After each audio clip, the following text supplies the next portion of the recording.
Greetings. तो आज का टॉपिक है फुल मून इफेक्ट। ठीक है भाई, फुल मून का क्या इफेक्ट हो सकता है एंड क्या नहीं, वो हम जानने की छोटी सी कोशिश यहाँ पे कर रहे हैं। ठीक है, दो ऑब्जेक्ट्स हमने लिए हैं, पहला है tarot and second is the Oracle. ठीक है, तो दोनों से देखते हैं रीडिंग करके कि हमें क्या रीडिंग मिलती है। ठीक है, रेजोनेट हो भी सकती है पूरी तरीके से, कुछ कार्ड्स भी रेजोनेट हो सकते हैं। सो ये जनरल रीडिंग है, उसको उसी तरीके से ले लीजिए। ठीक है, let's connect with the tarot first और चुनते हैं कुछ कार्ड्स। ठीक है, हम बस स्ट्रेट कार्ड्स ही लेंगे। ओके, ये आपके पर्सनल लाइफ के बारे में भी हो सकता है and somewhere about your relationship as well. ठीक है,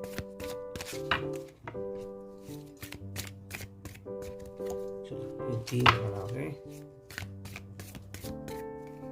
and these are the cards. ठीक है, तो चलो मैं कार्ड्स यहाँ पे रखता हूँ। If you want this kind of reading तो यहाँ पे है ये कार्ड्स। ठीक है, हम स्ट्रेट रीडिंग करने वाले हैं। So here I place the cards straight. ठीक है, and I hope you could see the cards as well.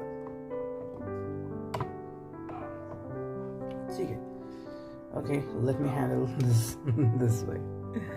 ठीक है, तो चलो देखते हैं।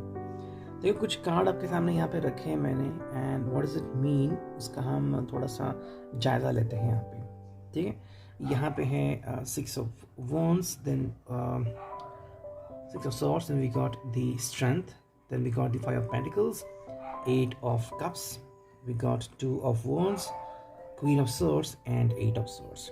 ठीक है, तो जो मीनिंग मिल रहा है इस फुल मून इम्पैक्ट का वो क्या है वो देखते हैं यहाँ पे।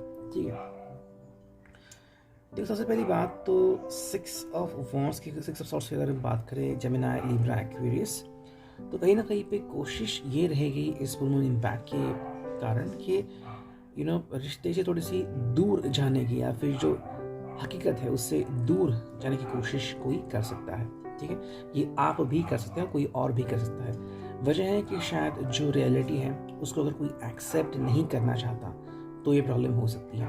देखो हर बार हम रिश्ते को मैनिपुलेट या कंट्रोल नहीं कर सकते।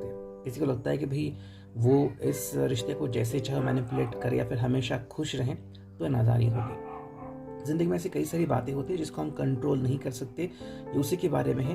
तो जैसे कि आप एक कार्ड देखते कहीं ना कहीं पे एग्जिट पॉइंट तो जरूर होना चाहिए कि भाई मन लगा तो हम वहाँ से बाहर निकल, जैसे कि थिएटर में होता है कि एंटर और एग्जिट, तो वैसे ही है कि कहीं ना कहीं हमें एग्जिट पॉइंट की ज़रूरत अभी पड़ सकती है। ठीक है, हालांकि एग्जिट पॉइंट आपको कहाँ तक ले जाएगा ये आप खुद तय करेंगे। या तो दोबारा से आप उसी व्यक्ति से मिलेंगे, बातें होगी एंड चीज़ें सही होंगी, या फिर आप किसी फ्रेंड से मिल सकते हैं, या फिर अगर आपको अकेलापन पसंद है तो आप शायद अकेलापन चूज कर सकते हैं। तो यहाँ पे एक कार्ड है जो कि है क्वीन ऑफ सोर्ड्स। यहाँ पे कम्युनिकेशन की सख्त ज़रूरत है, लेकिन कम्युनिकेशन ऐसे है कि अगर आप शांति से बैठ के कम्युनिकेशन करें तो चीज़ें सही हो जाएंगी। अगर आपको लग रहा है कि नहीं मेरी बात सुननी ही होगी और कोई पर्सन आपको आपकी बात कहने नहीं दे रहा है, तो दिक्कतें आ सकती हैं। यहाँ पे बहुत इंपॉर्टेंट है कि शांति से एक दूसरे को सुने, ना कि कहीं पे गुस्सा दिखे। ठीक है, अगर ये पर्सन खुद गुस्से में है सो आपको ज़्यादा फिक्र करने की ज़रूरत नहीं है, उनकी खुद की हीलिंग प्रोसेस शायद चल रही है।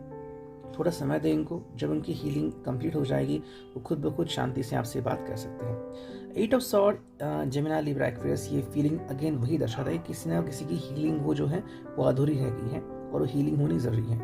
पास के कुछ मुद्दे हो सकते हैं, इम्पॉर्टेंट नहीं है या फिर ज़रूरी नहीं है कि ये सब आपसे ही जुड़े हुए हो, वो किसी और से भी जुड़े हो सकते हैं, लाइक उनकी फैमिली से कुछ बन नहीं रही है। फिर अगर हम आपकी खुद की बात करें तो अगर आप खुद परेशान हैं regarding your family issues, regarding your social issues या फिर फाइनेंशियल इश्यूज़, तो ये आपके बारे में भी हो सकता है। ठीक है, आपको थोड़ा समय देने की ज़रूरत है। कुछ चीज़ें जो है वो इस फुल मून इम्पैक्ट के कारण उभर के आ सकती हैं, लगातार आप उसके ऊपर सोच सकते हो। हालांकि कोई पर्सन जो है आपसे बात नहीं कर सकता इसके बारे में, लेकिन आपका मन लगातार इसके बारे में बात कर सकता है, यानी कि डिबेट करना कि ऐसा क्यों हुआ, आखिर मैंने क्यों ऐसा किया, या फिर क्या मेरी गलती थी तो मुझे क्यों ऐसा महसूस हो रहा है। तो कहीं ना कहीं पे ब्लेमिंग प्रोसीजर ज़्यादा हो सकती है, लेकिन आपको इस चीज़ को शांति से लेना है। यहाँ पर देख सकते हैं जो कि है टू ऑफ वॉन्ड्स, एरीज, लियो, सैज। तो यहाँ पे अगर हम बात करते हैं आपके किसी फ्रेंड की या फिर आपके किसी स्पेशल लव वन की, तो यहाँ पे आप दोनों की जो इमोशंस है वो काफ़ी सही रह सकते हैं। अगर आप रिश्ते को मजबूत बना सकते हैं तो ये मोमेंट काफ़ी सही है। ये फुल मून आपको काफ़ी ज़्यादा पावर अप दे सकता है, लेकिन इसके लिए क्या इंपॉर्टेंट है, बिलीव करना कि चाहे कितना भी बड़ा इशू क्यों ना आ जाए, मैं टस से मस नहीं होऊंगा। ओके, वरना लोगों को क्या लगता है कि भाई चलो भाई छोटा सा हवा का झोंका आ गया और वही मैं फिसल गया, तो ये नहीं करना है। ठीक है, ये बात पहले ध्यान में रखनी है। एज यू कैन से ये है 8 ऑफ चैलेंज, 8 ऑफ कप्स। कभी कभी ऐसी फीलिंग आ सकती है कि मेरे हाथ में बचा क्या है। ठीक है, ये इम्पैक्ट क्यों आता है, अगर आप किसी के तलाश में हो या फिर किसी को याद कर वो अगर पर्सन लौट के नहीं आ रहा है तो ऐसी फीलिंग आ सकती है। लेकिन आपको देखो, इस बात को ध्यान में रखना होगा कि प्यार का सही मतलब है लेट गो करना। प्यार का सही मतलब कहीं भी होल्ड ऑन करना नहीं होता। ठीक है, अगर आप किसी को उनकी स्पेस देते हो और उस पर्सन को लगता है कि नहीं मैं गलत हूँ, मुझे यहाँ पे वापस आने की ज़रूरत है, तो पर्सन खुद ब खुद वापस आ सकता है। लेकिन ये कब होगा, जब आप उस पर्सन को उसकी अपनी स्पेस देंगे। यहाँ पे हम 2 कार्ड और देख रहे हैं जो कि है स्ट्रेंथ का कार्ड, जो कि लियो से connected, and 5 of pentacles, taurus, Virgo, Capricorn. ये 2 जो कार्ड है वो क्या दर्शाते हैं, कहीं ना कहीं आपको स्ट्रेंथ की ज़रूरत है। अगर आपको लग रहा है कि किसी को आपकी सख्त जरूरत है लेकिन वो अगर आपकी हेल्प नहीं मांगता तो आप उसकी हेल्प नहीं कर सकते। उसी तरीके से अगर आप सैड में हो और कोई आपके करीब आ रहा है, कह रहा है कि मुझे आपकी हेल्प करना है, लेकिन आप उसकी हेल्प नहीं चाहते क्योंकि आपके शायद ये निजी मामले हैं, पुराने मामले हैं, तो फिर बात यह है कि आपको खुद ही इन चीज़ों से निपटना होगा। लियो आपको यही कह रहा है कि कभी कभी हमें बहुत स्ट्रांग होने की ज़रूरत होती है, एंड फुल मून का जो इम्पैक्ट है वो भी आपको स्ट्रांग बनाने के लिए काफ़ी सही है। अब देखते हैं ओरेकल से हमें क्या रीडिंग मिलती है। चलो करते हैं कार्ड्स की शफलिंग और मैं चुनता हूँ सिर्फ 3 से 4 कार्ड। देखते हैं भाई कौन से कार्ड आ रहे हैं। Sit and be still, then you got focus yourself, you got third card जो कि है nobody knows what will happen next, we got take action if it's necessary, and final जो कार्ड है वो multitude possibilities। ठीक है, तो क्या है इनका मतलब वो देखते हैं। यहाँ पे देखो, as you can see, sit and be still. ज़्यादा कुछ करने की ज़रूरत नहीं है, पहले तो अपने मन को शांत होने देना है।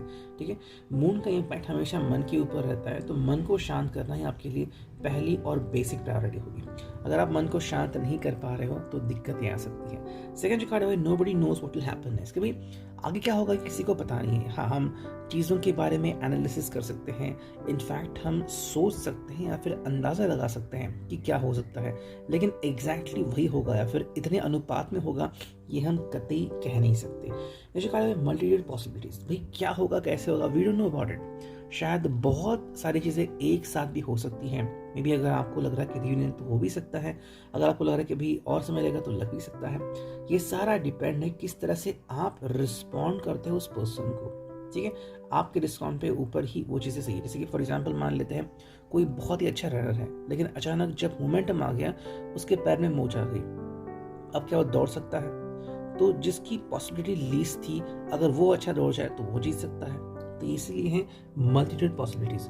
फोकस योरसेल्फ का मतलब कि फोकस आपको अपने ऊपर करना है। ठीक है, ज़्यादा खुद को प्रेशराइज नहीं करना कि वैसा क्यों नहीं हो पाया, फिर मेरे से गलती हो गई। ठीक है, गलती हो गई तो हो गई, आपने किसी से बातचीत की नहीं की, जो भी वजह थी, ये कुछ वजह थी और आपने किस तरह से हैंडल किया ये आपके ऊपर है। जो फाइनल कार्ड है भाई take action if it's necessary. अगर आपको लग रहा है कि भाई आपको कोई चीज़ करने की सख्त ज़रूरत है और यही करने के कारण आपको सूझबूझ मिल सकती है, फिर यही आपके लिए सही होगा, तो फाइनली बहुत सोचने के बाद आप कोई ऐसा डिसीजन ले सकते हैं।